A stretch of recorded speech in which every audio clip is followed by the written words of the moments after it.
So this video is going to take you through the poem Home by Miriam Weiwei Loh. This poem is set for study for the English Standard Module, Language, Identity and Culture, and it's one of the contemporary Asian poets set for study. So the nature of this poem, in terms of looking at the story behind this poem, this is a quote, or the quotes on this page are from Miriam Weiwei Loh, and she refers to home as a fused image of emotion, which I really like that idea of fusing the idea of the images within the poetry as well as the emotions in which she had in terms of her struggle to find a sense of home and perhaps her attachment to home or her isolation within her own home.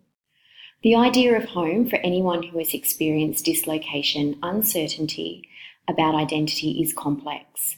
The greater the dislocation or uncertainty, the deeper the complexity. So here she's trying to explain the difficulty in finding her own sense of identity due to being perhaps not really connecting to her Asian identity, and also perhaps not connecting to her Australian identity. So really having that struggle in terms of finding a sense of self.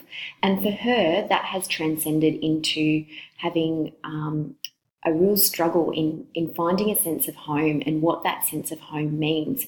Because we can look at home as being quite metaphorical, that it's not actually the house that you live in. It's more about you feeling a sense of belonging, a sense of connection. And that might be not only to your family, but your wider sense of culture and your wider sense of society. And for Loh, she perhaps didn't really gain that sense of home because she struggled so much with her identity. Further, she says, personally, I've lived in 3 different nations. So she's lived in Canada, Singapore and Australia. And she's a product of a mixed race marriage. So her father was Chinese Malaysian and her mother was Anglo-Australian. So for her, that sense of identity was something which was really torn. Perhaps she didn't really connect with her father's Chinese Malaysian identity, nor did she connect with her mother's Australian identity. So there was this real struggle of where do I belong? I've lived in so many different places, and yet I don't have that sense of home. Her father was born in incredible poverty, and she lived in relatively affluence. So she lived quite a comfortable lifestyle.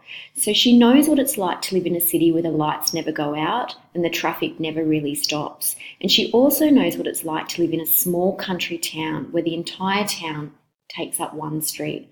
So she's had a real vast sense of understanding and experience in terms of home, and yet she's still not really been able to find that sense of home. And this poem really does explore that complexity of her finding her identity and how that connects to a sense of place or a sense of home for her. This poem raises questions like, where is home? What is home? Is it a memory of what I grew up with? Is it something I look back to with fondness? Or is it something that you experience now? So these are all sorts of questions that are raised throughout this poem. And the other notion of home that is central to this poem is the question of the belief that home could be another worldly place, a place not confined to the space or time or dimension. So really thinking about that idea of home and that connection to people, and that idea that the real metaphorical understanding of a sense of home, and whether she feels that she has that connection, that deep connection to a place and subsequently to people.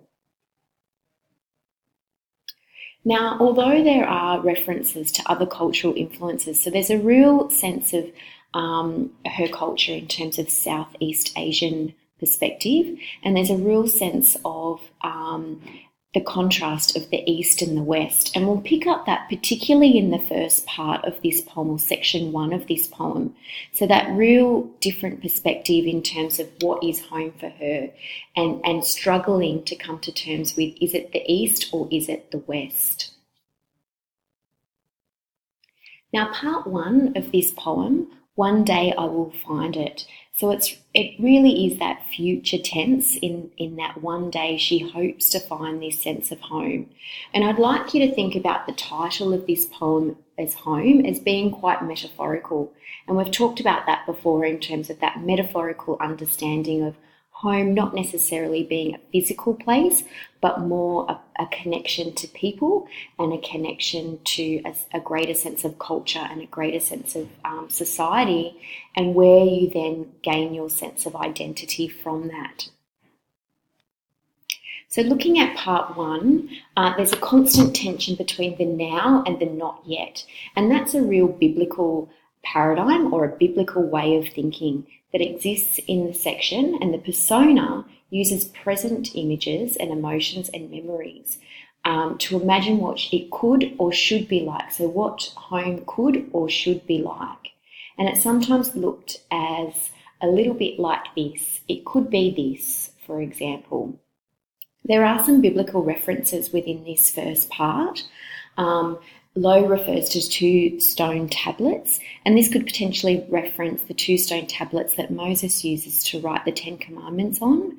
And there's also, following that, the thin wafer of honey. So this was the food that the Israelites received on their journey to the Promised Land. So these biblical allusions might make reference again to that real struggle between the East and the West.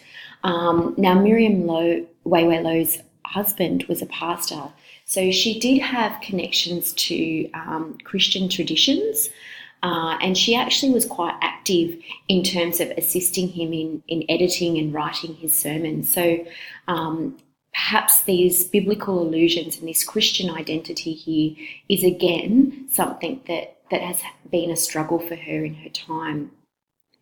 The biblical allusions are used early in the poem, perhaps to create a strong Christian framework for the poem itself.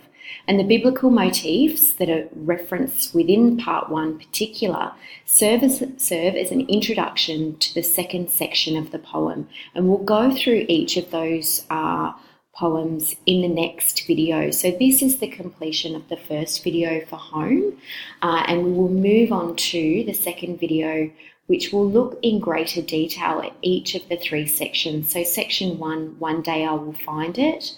Section 2, without warning. And section 3, a place to return to, in the next video.